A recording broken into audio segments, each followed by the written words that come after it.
سيئات أعمالنا من يهده الله فلا مضل له ومن يضلل فلا هادي له وأشهد أن لا إله إلا الله وحده لا شريك له وأشهد أن محمدا عبده ورسوله يا أيها الذين آمنوا اتقوا الله حق تقاته ولا تموتن إلا وأنتم مسلمون يا أيها الناس اتقوا ربكم الذي خلقكم من نفس واحدة وخلق منها زوجها وبث منهما رجالا كثيرا ونساء واتقوا الله الذي تساءلون به والأرحام إن الله كان عليكم رقيبا يا أيها الذين آمنوا اتقوا الله وقولوا قولا سديدا يصلح لكم أعمالكم ويغفر لكم ذنوبكم ومن يطع الله ورسوله فقد فاز فوزا عظيما أما بعد فإن خير الحديث كتاب الله وخير الهدي هدي محمد المصطفى صلى الله عليه وسلم وشر الأمور محدثاتها وكل محدثة بدعة وكل بدعة ضلالة وكل ضلالة في النار أما بعد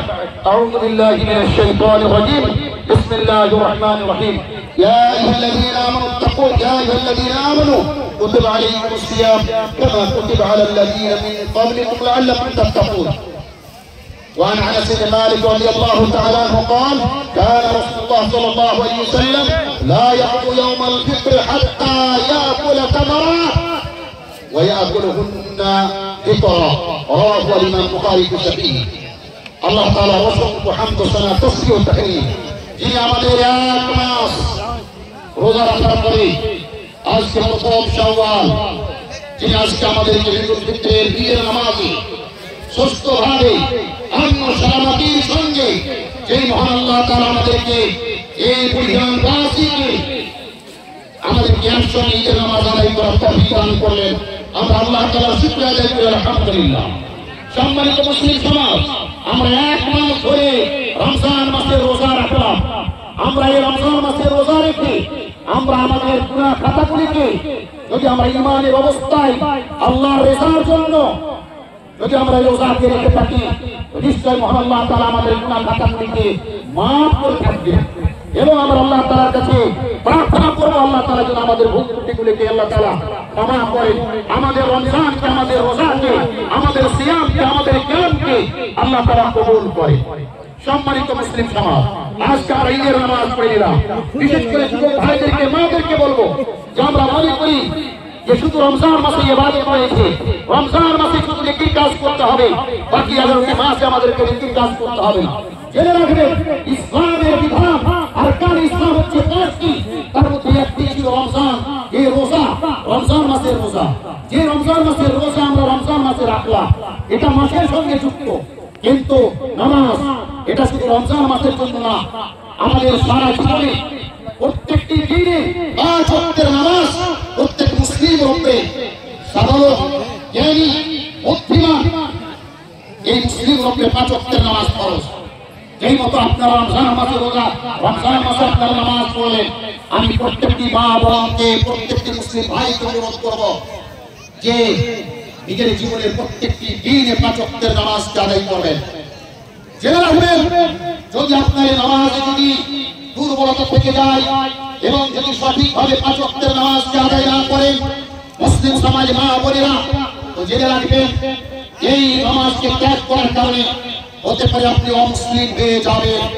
এবং এটাও জেনে রাখেন আউয়ালু মা ইউহাসাবু বিহি আল-আবদু ইয়াওমাল কিয়ামাহ সালাহ, বিভিন্ন আমলের মধ্যে, ইবাদতের মধ্যে একটি ইবাদত যার প্রথম প্রশ্ন মৃত্যুর পরে আল্লাহ তাআলা আপনাকে কবরে করবেন, সেটি হচ্ছে নামাজ সম্পর্কে। যদি আপনার নামাজ ঠিক থাকে তো হতে পারে আপনি পরিত্রাণ পেতে পারেন, কিন্তু যদি নামাজ ঠিক না থাকে, 5 ওয়াক্তের নামাজ যদি আদায় না করে থাকেন তবে কিন্তু আপনি পরিত্রাণ পাবেন না। ওইজন্য আমার অনুরোধ থাকবে প্রত্যেকটি মুসলিম ভাই মা বোনের কাছে 5 ওয়াক্তের নামাজ আদায় করবেন। তৃতীয় কথা হচ্ছে আমরা রমজান মাসে রোজা রাখলাম আলহামদুলিল্লাহ। যারা আল্লাহর ব্যক্তি আছে পুরুষ ও মহিলা তাদের জন্য রাসূলুল্লাহ সাল্লাল্লাহু আলাইহি সাল্লাম একটি বিধান দিয়েছেন। সেই হাদিসটি কি? রাসূলুল্লাহ সাল্লাল্লাহু আলাইহি সাল্লাম বলেন মান সামা রমাদান সুম্মা আতাহু সিত্তাম মিন শাওয়াল কানা কাসিয়ামাত দাহর।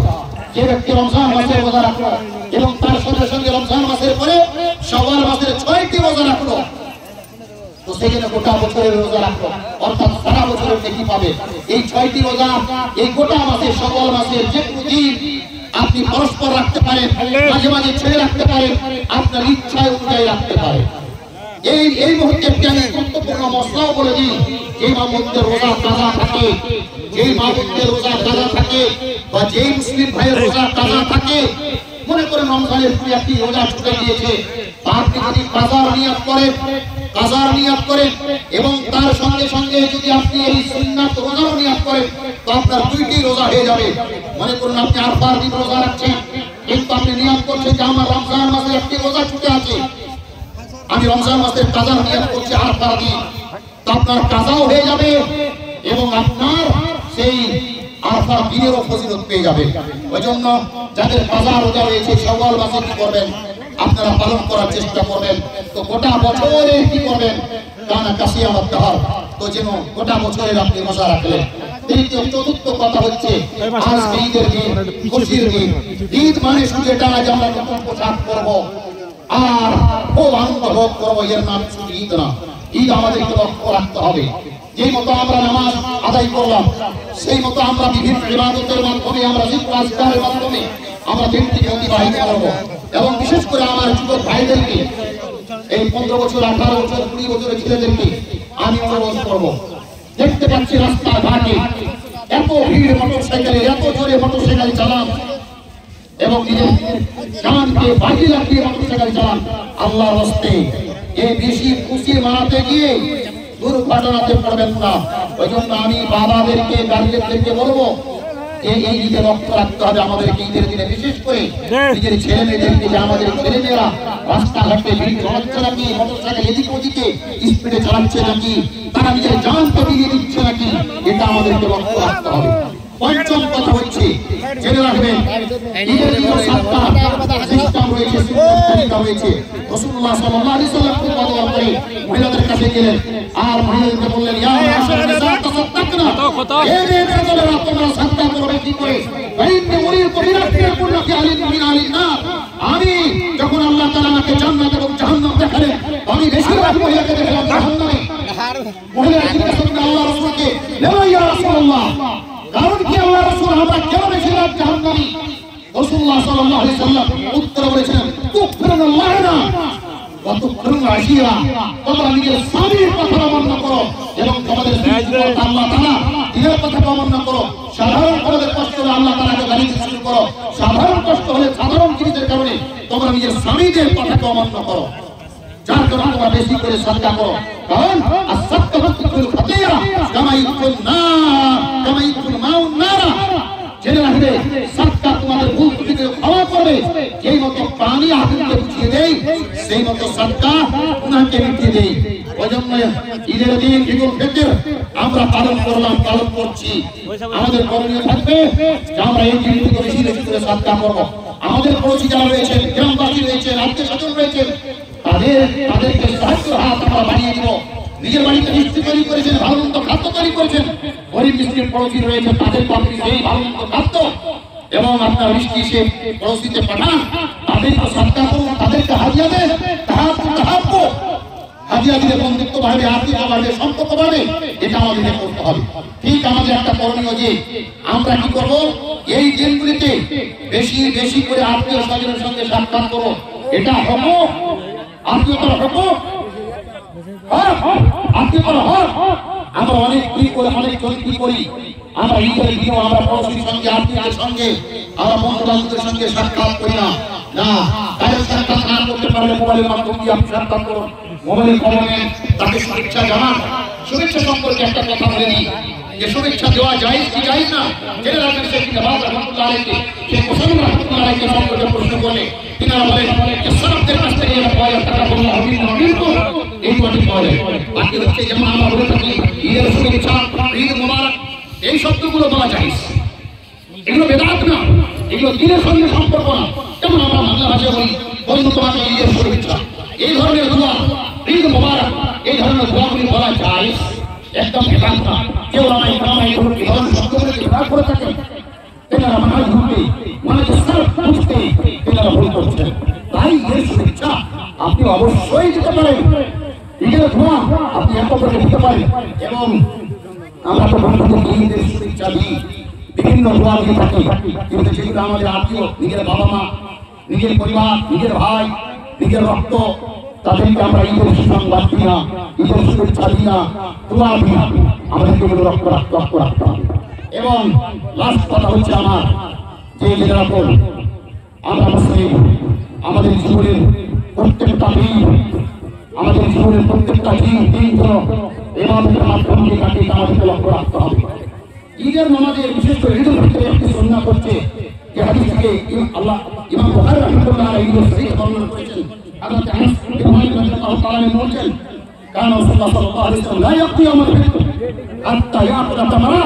রাসূলুল্লাহ সাল্লাল্লাহু আলাইহি ওয়াসাল্লাম ঈদের নামাজে বের হতেন না বাড়ি থেকে যতক্ষণ পর্যন্ত রাসূলুল্লাহ সাল্লাল্লাহু আলাইহি ওয়াসাল্লাম খেজুর না খেতেন। ওয়া ইয়াকুলুনা ফিতরা, এবং বিড়া খেজুর খেতেন। কথা নামাজ শুরু করেন ঈদের দিন চেষ্টা করবেন ঈদের নামাজে পড়তে আসার আগে খেজুরকে বাড়ি থেকে দিতে হবে। খেজুর নেই অবশ্য কিছু খেয়ে আসবেন, ওনারে আসবেন না, ওনারা আসাটা একটা ভুল। ঈদের দিন বিশেষ করে ঈদের ক্ষেত্রে তৃতীয় কথা হলো কি, লাস্ট কথা হলো কি, যে আমরা তো ঈদের দিন আমরা ঈদে আসি, তার সঙ্গে সঙ্গে আমাদেরকে লক্ষ্য রাখতে হবে রাসূলুল্লাহ সাল্লাল্লাহু আলাইহি ওয়াসাল্লাম কি করতেন, আতর মাখতেন পুরুষদের জন্য। লিরিজালে তাইয়্যিবুন মারিহুন রিহুন লা লাউনুন লাহু, পুরুষদের জন্য আতর রয়েছে, কোন আতর, যে আতর সেন্ট হবে, অন্য মানুষ শুনতে পাবে, সে আতর ব্যবহার করতে হবে, তার রং হবে না, রংদারি আতর করতে হবে না। আর মহিলাদের জন্য তারাও আতর লাগাবেন, রং জাতীয়, তাদের সেন্ট থাকবে না, শুধু রং থাকবে, তাদের সেন্ট থাকবে না। এই সুন্নাতকে আমাদেরকে পালন করতে হবে। ঈদের একটা সুন্নাত হচ্ছে পরিষ্কার পরিচ্ছন্নতা কাপড় পরা, শুধু নতুন কাপড় না, পরিষ্কার পরিচ্ছন্নতা কাপড় এবং সুন্দর কাপড়, যত সুন্দর করা যায় সেই সুন্দর কাপড় পরা, এটা হচ্ছে ঈদের একটি সুন্নাত তারিকা। অবশেষে আমি লাস্টে সকল মুসলিম জাতিকে অনুরোধ করবো, আমার কিষাণ গ্রামবাসীকে অনুরোধ করবো, পশ্চিমবাংলার সমস্ত মুসলিম ভাইদেরকে অনুরোধ করবো, ভারতবর্ষের সমস্ত মুসলিম ভাইদেরকে অনুরোধ করবো, যেন আমরা ঈদ পালন করলাম আমাদের ঈদের মাধ্যমে, আমাদের ব্যবহারের মাধ্যমে, আমাদের মুখের মাধ্যমে, আমাদের সোশ্যাল মিডিয়ার মাধ্যমে, যেন আমাদের অন্য কোনো ধর্মের ভাই কষ্ট না পায়, এটা আমাদেরকে লক্ষ্য রাখতে হবে। এটা একজন মুমিনের, একজন ভালো মুসলিমের, একজন ইমানদার ব্যক্তির দায়িত্ব হবে অন্য কোনো ধর্মের মানুষকে কষ্ট দিতে হবে না, নিজের কথার মাধ্যমে দিতে হবে না, সোশ্যাল মিডিয়ার মাধ্যমে দিতে হবে না, কোনোভাবেই দিতে হবে। এবং মায়ের প্রতিদিন আপনারা মুখে যাবে হচ্ছে গ্রাম তাদের লিপিবদ্ধ করছেন এবং আল্লাহ তাআলা তার প্রশ্ন করবেন। আজ মুখে বলেন আমাদের সোশ্যাল মিডিয়া, মোবাইল চলে, হোয়াটসঅ্যাপ চলে, ফেসবুক চলে, যা মনে হলো আমরা লিখে দিলাম, যার বিরুদ্ধে মনে হলো লিখে দিলাম, যার বিরুদ্ধে যেটা মনে হলো আমরা ফরওয়ার্ড করে দিলাম। জেনে রাখবেন মায়ের প্রতিদিন এইভাবে মুখকে উচ্চারণ করলে আপনি মুজরিম। সেই মতো যদি আপনি ভুল পোস্ট আপনি ফরওয়ার্ড করেন, লিখেন ফেসবুকে, হোয়াটসঅ্যাপে, ইনস্টাগ্রামে, বিভিন্ন জিনিসে, আপনি মুজরিম, আপনি কবিরা গুনাহ মুরতাকিব। ওজন্য আমাদেরকে লক্ষ্য রাখতে হবে। ডাইরেক্ট মানুষকে কষ্ট দেওয়া কষ্ট না, আপনি ফেসবুকের মাধ্যমে যে কষ্ট দিচ্ছেন, কাউকে কুচর্চা করছেন, বানিয়ে কিছু বলছেন, আপনি মুজরিম কবি, আপনি কবিরা গুনাহ মুরতাকিব। এবং যেটা হচ্ছে হকুকের হাত বান্দার উপরে, যতক্ষণ পর্যন্ত আপনি গিয়ে তার কাছ থেকে ডাইরেক্ট ক্ষমা না চাইবেন, ততক্ষণ পর্যন্ত আল্লাহ তাআলা আপনাকে ক্ষমা করবেন না। ওই জন্য আমাদেরকে লক্ষ্য রাখতে হবে ঈদের খুশিতে আমরা সোশ্যাল মিডিয়াতে এমন কিছু না লিখি যেটাতে আমরা পাপী হয়ে যাই বা দেশের আইনের বিরুদ্ধে চলে যায়। এটা আমাদের যুবক সমাজকে বিশেষ করে লক্ষ্য রাখতে হবে। আল্লাহ তাআলা যেন আমাদেরকে বুঝার তৌফিক দান করেন। অবশেষে আমি দোয়া করবো, হে আল্লাহ, আমরা এক মাস রোজা করলাম, হে আল্লাহ তুমি আমাদের রোজাকে, আমাদের সিয়ামকে, আমাদের জ্ঞানকে হে আল্লাহ তুমি কবুল করো। হে আল্লাহ আমরা বান্দা, আমরা পাপী, তুমি দয়ালু, তুমি রহিম, তুমি রহমান। হে আল্লাহ তুমি আমাদেরকে ক্ষমা করো। হে আল্লাহ তুমি আমাদের বিভিন্ন ইবাদতগুলিকে, বিভিন্ন ভালো আমলগুলিকে তুমি আল্লাহ ক্ষমা করো। আমরা মানুষ, আমরা জানা অজানা অনেক ভুল ত্রুটি করে থাকি। আল্লাহ তুমি আমাদেরকে, তুমি দয়ালু, তুমি গফুর, তুমি রহমান, তুমি আমাদেরকে ক্ষমা করো। হে আল্লাহ আমাদের মধ্যে অনেক আত্মীয় স্বজন, আমাদের মুসলিম ভাই বোন যারা মারা গিয়েছে, আমাদের বাবা মা মারা গিয়েছেন, নানানি মারা গিয়েছেন, গ্রামবাসী মারা গিয়েছেন, আত্মীয় স্বজন মারা গিয়েছেন। হে আল্লাহ তুমি দয়ালু, তুমি রহিম, তুমি রহমান। হে আল্লাহ যে লোক তুমি রমজান মাসে তাদের আযাবকে বন্ধ রেখেছে, হে আল্লাহ সারা চিরস্থায়ী তাদের আযাবকে তুমি বন্ধ করে দিয়ে জান্নাতে তাদের ফিরদাউসে তাদের জায়গা করে দাও। হে আল্লাহ আমরা পাপী, আমরা তাদের আওলাদ, আমরা তাদের ওয়ারিসিন, আমরা তাদের গ্রামবাসী,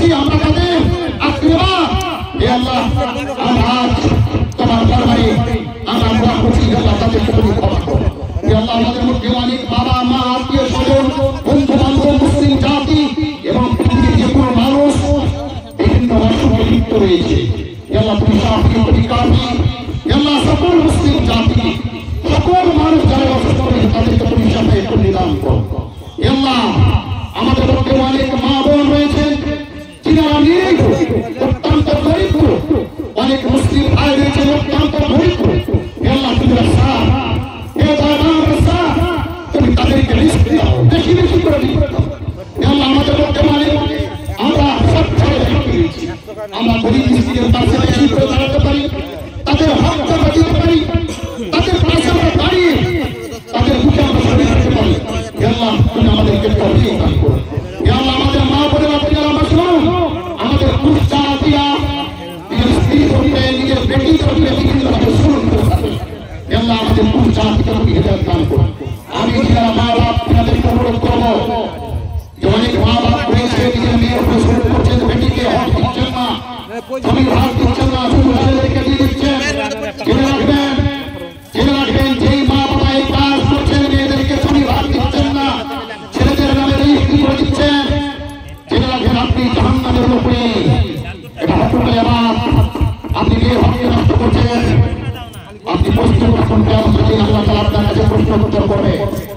এবং অনেক জন আমরা এই পৃথিবীতে নিজের লাভ পাওয়ার জন্য আমরা অনেক পরিচয় করে থাকি, অন্যের জমিতে বিভিন্ন নাম দিয়ে অন্য মহিলাকে আমরা নিয়ে গিয়ে আমরা তার নামে রেজিস্ট্রি করে নিয়ে থাকি এবং জমিতে ভাইয়ের অংশকে আমরা খেয়ে নিয়ে থাকি, বোনের অংশকে আমরা খেয়ে নিয়ে থাকি, আমাদের অংশকে আমরা বিভিন্ন পদ্ধতিতে আমরা খেয়ে নিয়ে থাকি। এগুলো হারাম, এগুলো হারাম, এগুলো কবিরা গুনাহ এবং এই কবিরা গুনাহ আপনাকে জাহান্নামে নিয়ে যাবে। ওজন্য আমি অনুরোধ করবো, শ্বাস থাকা পর্যন্ত আপনি তওবা করুন। পারলে যার হক মেরে দিয়েছেন, নিজের ভাইয়ের, নিজের বোনের, নিজের মায়ের, নিজের কোন আত্মীয়, নিজের কোন পড়োশী, সে হকটা আপনি ঘুরিয়ে দেন। নচেত সেদিন আপনার শ্বাস চলে যাবে, সেদিন আপনার কাছে আর কোন রাস্তা থাকবে না। আল্লাহ তাআলা 100% আল্লাহ তাআলা আপনার বিচার করবে।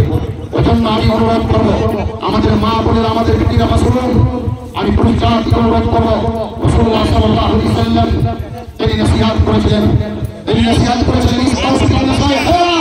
এই পুরুষের দ্বারা তোমরা মেয়েদেরকে দয়া করো, তাদেরকে ইনসাফ করো। আমি অনুরোধ করবো আজকে এই ঘটনা নিজের স্ত্রীর উপরে ভালোবাসা নিয়ে আসবেন, তাদেরকে দয়া করবেন, বেটির উপরে দয়া করবেন, কাউকে শুনে করবেন না। আমাদের মেয়েরা অত্যন্ত মাসরুম। আমি সেই মা বোনদের জন্য, মা বোনদের জন্য আল্লাহ তাআলার কাছে দোয়া করবো, আল্লাহ যাদের তাদেরকে তুমি হেদায়েত দান করো, যাদের সাথী জুলুম করছে তাদেরকে তুমি হেদায়েত দান করো, এই সাথীরা জুলুম করছে তাদেরকে তুমি হেদায়েত দান করো, এই পুরুষরা জুলুম করছে তাদেরকে তুমি হেদায়েত দান করো। এবং মা বোনদের জন্য আমি দোয়া করবো, আল্লাহ তুমি মা বোনদেরকে সাবেরা কামে তাকিয়ে বাঁচা করে দাও, তারা যেন সবুর বেশি করে করতে পারে, তারা যেন বেশি করে ইবাদত করতে পারে, ইবাদত করতে পারে, তারা যেন স্বামীর বেশি আনুগত্য পালন করতে পারে। আল্লাহ তা তুমি তৌফিক দান করো। আল্লাহ আমরা ভারতের মুসলিম, আমরা ভারতবাসী, এটা আমাদের মাতৃভূমি, আমরা সকল মুসলিম, আমাদের মাতৃভূমিকে বেশি করে ভালোবাসা করতে আল্লাহ তুমি তৌফিক দান করো। আল্লাহ আমরা পশ্চিম বাংলার মুসলমান, আমরা আমাদের ভারতবর্ষে আমরা বিভিন্ন ধর্মের মানুষ একসঙ্গে বসবাস করি। আল্লাহ তুমি আমাদের দেশে আম্ন শান্তি বজায় রাখো। আমরা যেন প্রত্যেক ধর্মের মানুষ আমরা বন্ধু হয়ে, একসঙ্গে বন্ধু হয়ে আমরা জীবন যাপন কাটাতে পারি। আল্লাহ তুমি তৌফিক দান করো। আল্লাহ আমাদের পশ্চিম বাংলা এবং ভারতবর্ষে গোটা দেশ যেন শান্তি বজায় থাকে। আল্লাহ তুমি সকল মানুষকে, প্রত্যেক ধর্মের মানুষকে সুখী দান করো। আমরা যেন ভাই ভাই বন্ধু হয়ে জীবন কাটাতে পারি এবং আমাদের মাতৃভূমিকে আমরা বেশি করে ভালোবাসতে পারি, এই দেশকে শান্তিতে রাখতে পারি। আল্লাহ তাআলা প্রত্যেক ধর্মের মানুষকে আল্লাহ তাআলা আমাদেরকে সঠিক শক্তি দান করেন। বারাকাল্লাহু লানা ওয়া লাকুম ওয়া তাআলা ونفعنا وإياكم بالآية والذكر الحكيم إنه تعالى جواد كريم ونبه غفور رحيم.